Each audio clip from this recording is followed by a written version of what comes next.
So episode 2, I become Supreme Lord of the Bathroom.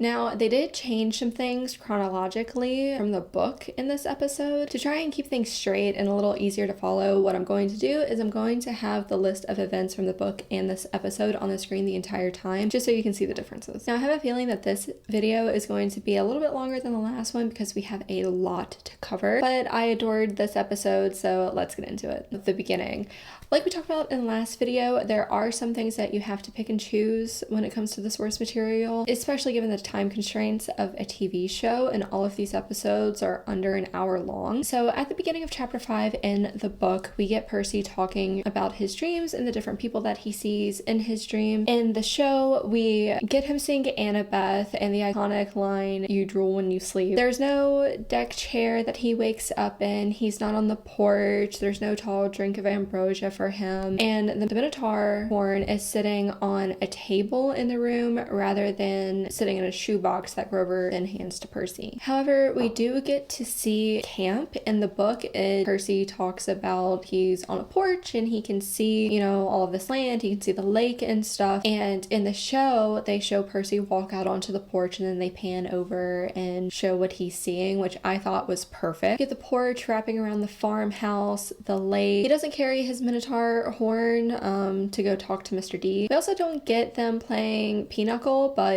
I love Percy meeting Mr. D. The sass that comes out when Percy talks back to Mr. D and when Grover tells Percy to cool it and Percy insists that Dionysus is starting with him.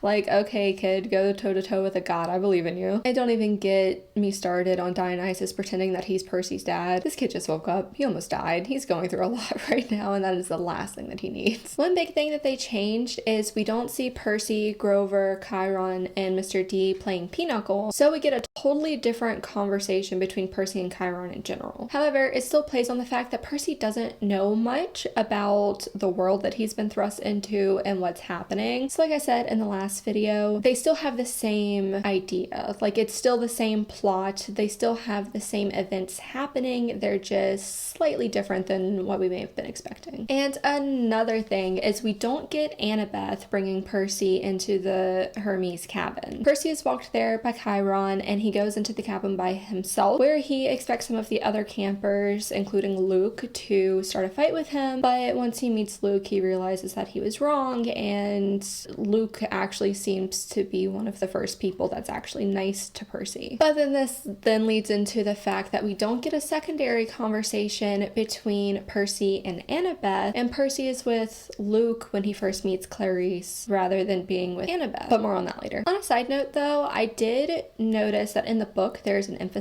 on not saying the gods' names because names have power, but that doesn't really seem to be something that's a concern in the show. From what I've seen, they haven't even mentioned it yet, which also means we don't get the rumbling thunder we see a few times in the book. Now, I have to say that I love the detail that they added with Grover going to meet the Council of Cloven Elders. There's a little thing about the fact that Mr. D was supposed to be at the council, but he wasn't. Anyways, and then the conversation that we get with Chiron and Mr. D after Grover has met with the Council of Cloven Elders, I think that's a really good addition, especially considering that we don't have all of the details from the book, and it's a really good way to give people a little more insight into what's happening. Next, we have Percy trying to figure out what he's good at. I will admit I did not remember this part in the book, but it's only for a couple of pages, so I guess that's to be expected. In the book, Percy tells us that he tries to find something that he's able to do, but ultimately he comes up short. They did change up some of the things that he does. Like in the book he does archery, running, and wrestling. In the show we only get archery and blacksmithing, though I can forgive them for not adding the arrow getting stuck in Chiron's tail like it does in the book. So then we have Percy burning his food. It happens in the book and it happens in the show, but in the book we don't get Percy burning his food to try and talk to his mom. He burns his food to ask his dad to tell him who he is. But I love the line in the show where Percy says, "Ignoring me is one thing, but he doesn't get to ignore you," when saying that he's going to make his dad see him and his mom. Which reminds me of this tweet that I saw, and basically it says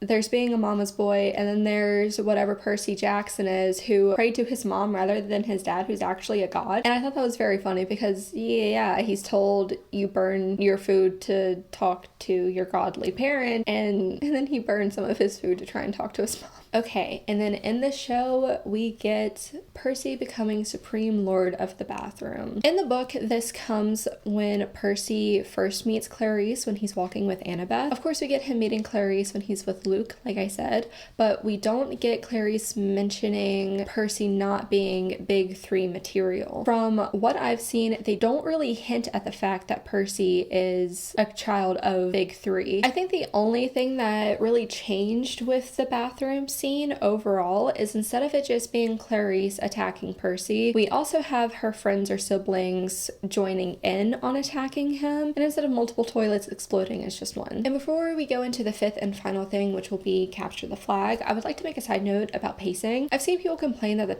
pacing of the show is weird and how it feels like we're going too fast and we don't know anything of what's happening. But I will say that Percy isn't at camp for very long before capture the flag occurs. In chapter 8, Percy says that he's only been at camp for 3 days by the time Thursday rolls around. And then in the book, we also get Mr. D saying that capture the flag is on Friday, so the following day. So knowing this, I think they've captured just how short Percy's time at Camp Half-Blood is before this main event. Okay, so with that out of the way, let's get into capture the flag. With this scene, I think they took the vibes and the overall plot of the capture the flag scene from the book and translated it to screen very well. The main thing in the book is that Percy is alone when Clarice shows up with her siblings. There's no walk with Annabeth or Percy telling her that he needs this to go well because he needs to prove himself to his dad. However, once the conch blows, we do see Percy by himself, which is what we also get in the book. And we also get the scene of Percy breaking Clarice's spear, which, if you don't know, the spear was a gift from her dad, Ares.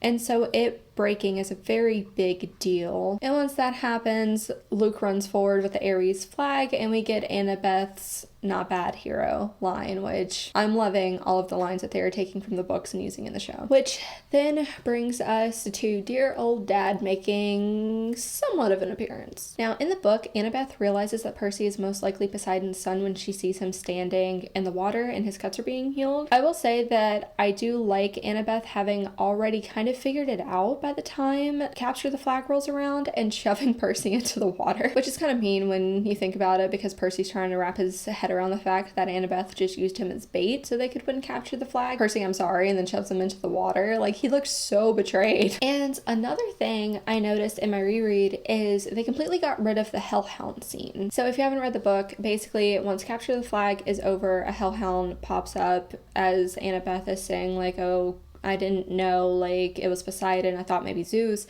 A hellhound shows up, one of Hades's animals. And I will say it doesn't add very much to the story overall, so I can't say that I'm mad if they cut it. And then we get what we have all been waiting for, which is the trident showing that Percy is Poseidon's son. I love the change of Annabeth's "this is really not good" from the book to "your dad's calling." That just made the scene just hit home for me, I guess you could say, because Percy has been trying to get his dad's attention and not understanding why his dad hasn't been in his life. And so that was kind of a nice realization. And it really does make sense that Annabeth would have already figured out that Percy was Poseidon's son, especially having seen the bathroom scene. I mean, what exactly happens to make multiple toilets explode? Of course Annabeth would have figured it out. And then we get Chiron's perfect delivery of Earthshaker, Stormbringer, Percy Jackson, son of Poseidon. Love it. Now, I do want to talk about the ending of this episode because Chiron does tell Percy about the summer solstice deadline and that Zeus thinks Percy stole his master bolt. However, this happens at the beginning of chapter 9, and we do skip over a few things between the show and the book. So in episode 2, we cover chapters 6, 7, and 8.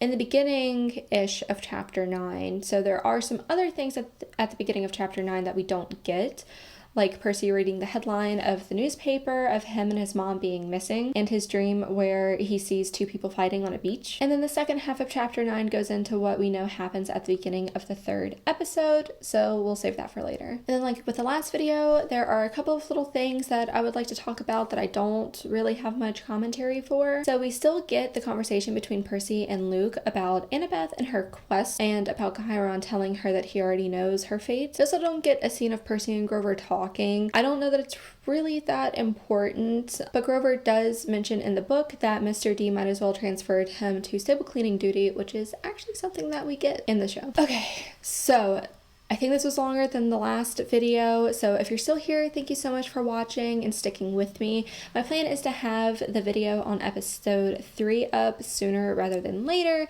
and if I'm lucky, I can maybe catch up before episode 5 airs on Tuesday. Thank you so much for watching, and I'll see you guys in the next video. Bye!